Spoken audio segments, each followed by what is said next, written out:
सलाम, नमस्ते, सत श्री अकाल। मैं हूं रजा और आप देख रहे हैं रजाग्राफी की इंटरनेशनल प्राइम टाइम रिपोर्ट, जिसके अंदर दुनिया भर की बड़ी बड़ी खबर आसान और सिंपल भाषा में बताई जाती है। बड़ी खबर दोस्तों आपको बता दूं कि भारत और चीन के बीच बिल्कुल जंग के हालात, जंग की परिस्थिति बनी हुई है। हालांकि किसी ने कहा था ना कोई खुदा था, ना कोई खुदा है, ना हमारी पहुंच, ये सब करने के बावजूद आज सच सामने आ गया है। 3 साल हो चुके हैं। 3 साल पहले भारत और चीन के बीच में टकराव की स्थिति बनी थी, लद्दाख से लेकर कई बॉर्डर के इलाकों में, जिसमें चीन ने भारत के इलाके में घुसपैठ करी थी और भारतीय सेना को काफ़ी ज़्यादा नुकसान पहुंचाया था, जिसका जवाब भारतीय सेना ने भी दिया था। दोस्तों, उधर किसी ने यह भी कहा था कि चीन को लाल आंख दिखाएंगे। वो लाल आंख पूरी तरह से फूटती हुई नजर आई और पिछले 1 साल से हम लगातार देख रहे हैं कि वो खास शख्सियत चीन के ऊपर पूरी तरह से खामोश है। दोस्तों, अब बड़ी खबर यह आ रही है कि पहली बात आपकी इस पर नज़र होनी चाहिए कि अब भारतीय विदेश मंत्री इस बात को एक्सेप्ट कर चुके हैं कि बॉर्डर पर तनावपूर्ण हालात हैं। चीन अभी पूरी तरह से डटा हुआ है। भारतीय आर्मी चीफ इस बात को भी कह चुके हैं कि हालात ठीक नहीं हैं, टकराव की स्थिति है। इन तमाम चीज़ों को सुनने के बाद अब नई तस्वीरें सामने आ रही हैं। सबूत आपकी स्क्रीन पर है। खबर यह है कि भारत और चीन दोनों ही बॉर्डर के अपने अपने इलाके को मजबूत कर रहे हैं, इंफ्रास्ट्रक्चर को मजबूत कर रहे हैं। गलवान में भारतीय और चीनी सेनाओं के हिंसक झड़प के बाद 3 साल बाद पेंगोंग त्सो के आसपास टैंकों का एक दूसरे के आमने सामने आना, पूर्वी लद्दाख और पश्चिमी तिब्बत में फैली एक झील, दोनों तरफ इस क्षेत्र में जो काम हो रहा है वो लगातार बढ़ता जा रहा है। यानी चीन और भारत दोनों ही बॉर्डर के इलाके को मजबूत कर रहे हैं। इतना ही नहीं, चीन पेंगोंग त्सो के पार उत्तर और दक्षिण तटों को जोड़ने के लिए एक बड़ा पुल जल्दी से जल्दी बनाने के चक्कर में और वो काम चल रहा है। अब भारत की बात करें तो भारत भी उत्तरी तट पर अपने तरफ के एक ब्लैक टॉप सड़क का निर्माण कर रहा है।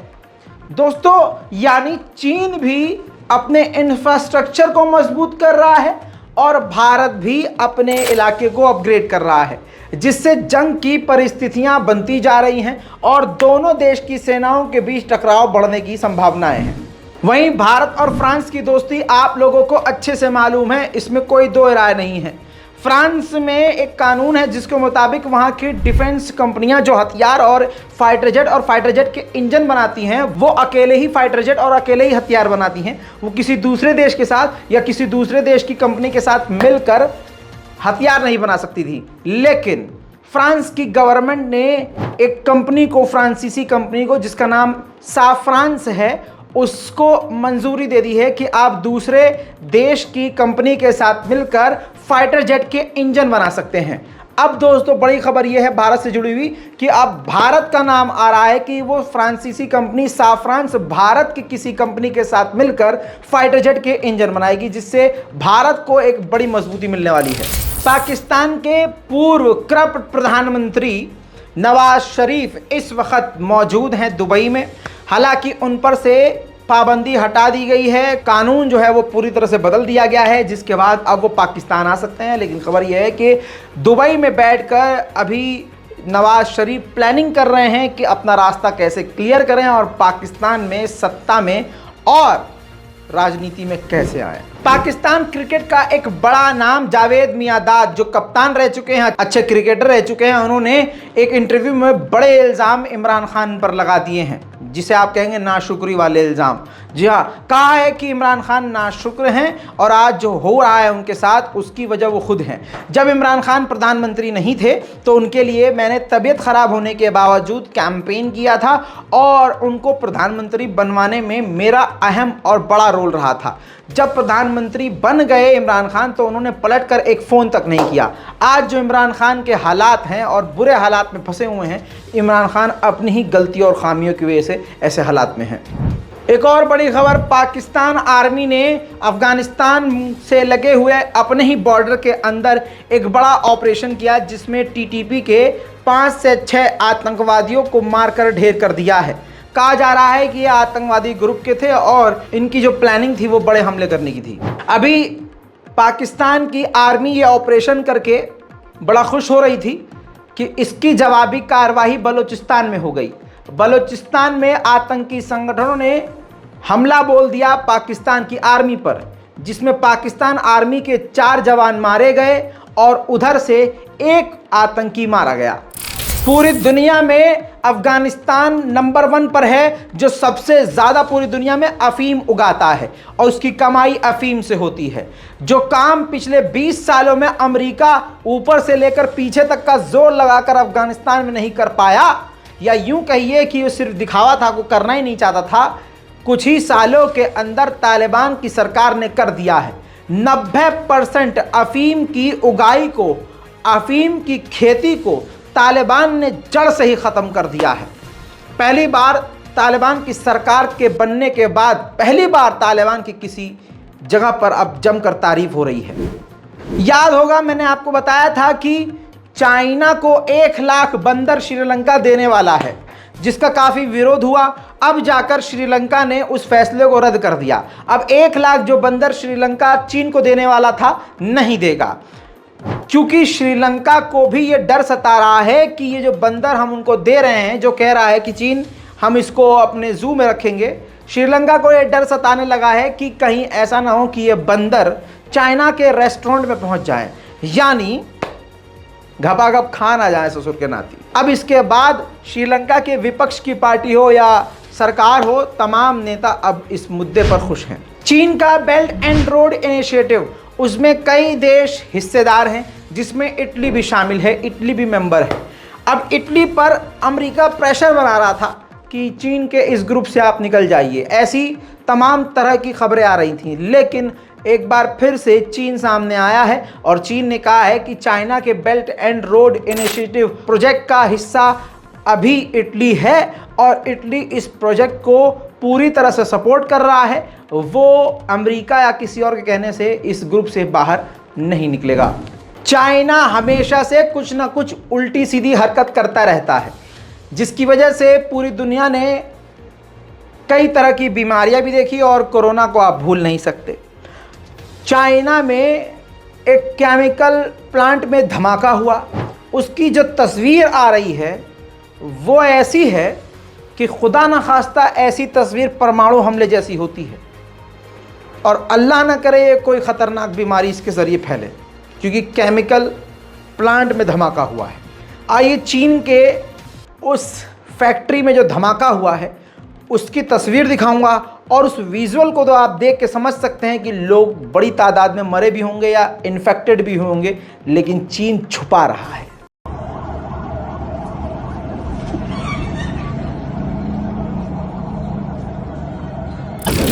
दोस्तों, मैक्सिको के मेयर ने शादी कर ली है। अब आप कहेंगे कि भाई इसमें कौन सी बड़ी बात है, आप ही कर लो। नहीं, मेरी बात सुनिए, शादी करी है उसने मगरमच्छ से। सर मत खुजाइए, हकीकत है, ये तस्वीर देख लीजिए। मैक्सिको के मेयर ने मगरमच्छ से शादी कर ली है और काफ़ी खुशी खुशी की है, जज्बाती होके की है। पूरा उसको जो है गाउन पहनाया गया, दुल्हन बनाया गया महिला मगरमच्छ को, और भाई उसको चूम रहे हैं, चाट रहे हैं, गोदी में ले रहे हैं, और कहा जा रहा है कि इससे जो है मैक्सिको के उस इलाके में शांति आएगी, अच्छी किस्मत आएगी, बेहतरीन ज़िंदगी हो जाएगी, लोगों में शांति और अमन पैदा होगा। तो अब यहाँ पर मुझे ये समझ में नहीं आ रहा कि भाई मतलब महिलाओं का ही अपमान है। लड़कियों देखो यार क्या हो रहा है तुम्हारे रहते हुए। मतलब ये आदमी ये पैगाम दे रहा है कि साला मगरमच्छ से ब्याह कर लो, लड़की से, औरत से मत करो।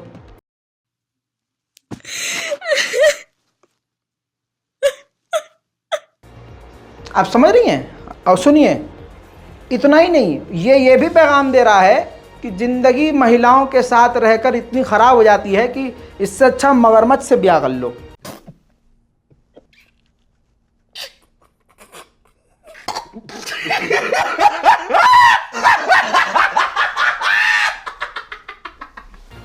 यानी मगरमच्छ से ब्याह करने में किस्मत अच्छी हो जाती है, बारिश होती है, और पता नहीं इसमें इस रिपोर्ट में लिखा हुआ है कि उनकी श्रद्धा ये है कि अगर मगरमच्छ से शादी कर लेते हैं तो बारिश होती है, हरियाली आती है, खुशहाली आती है, तबाही बद हो जाती है और अच्छी किस्मत, उस पूरे इलाके की अच्छी किस्मत हो जाती है जहाँ एक बंदा मगरमच्छ से ब्याह कर ले। अच्छा, तो मुझे ये समझ में नहीं आ रहा है कि मगरमच्छ से ब्याह करने पर जब इतनी बेहतरीन किस्मत हो सकती है तो एक महिला से ब्याह करने पर इसका मतलब क्या होता है? बर्बाद होता है आदमी। कहना क्या चाहिए, मैक्सिको आदमी समझ नहीं लेकिन है बड़ा हिम्मत वाला यार। और उसके बाद ये जो कहा जा रहा है कि किस्मत बदलने के लिए उसने शादी की है, तो और बारिश होती है उससे, मगरमच्छ से अगर ब्याह कर ले, सूखा नहीं पड़ता, बारिश होती है। तो हमारे यहाँ जो भारतीय एक राइटर हैं, उन्होंने बहुत अच्छी बात कही है गाने में, कहा है मेरा यार हंस रहा है बारिश की जाए।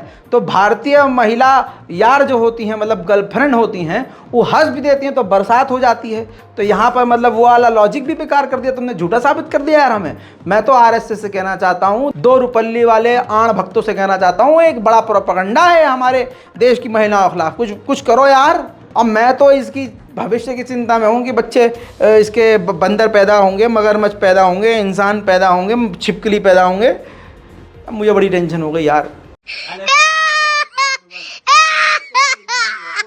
इंडोनेशिया की राजधानी जकार्ता में ये देखिए प्रदर्शन शुरू हो गया। स्वीडन में जिस तरह से कुरान का अपमान किया गया और सारी दुनिया ने इस अपमान को चुपचाप देखा, तो इंडोनेशिया के राजधानी में प्रदर्शन शुरू हुआ।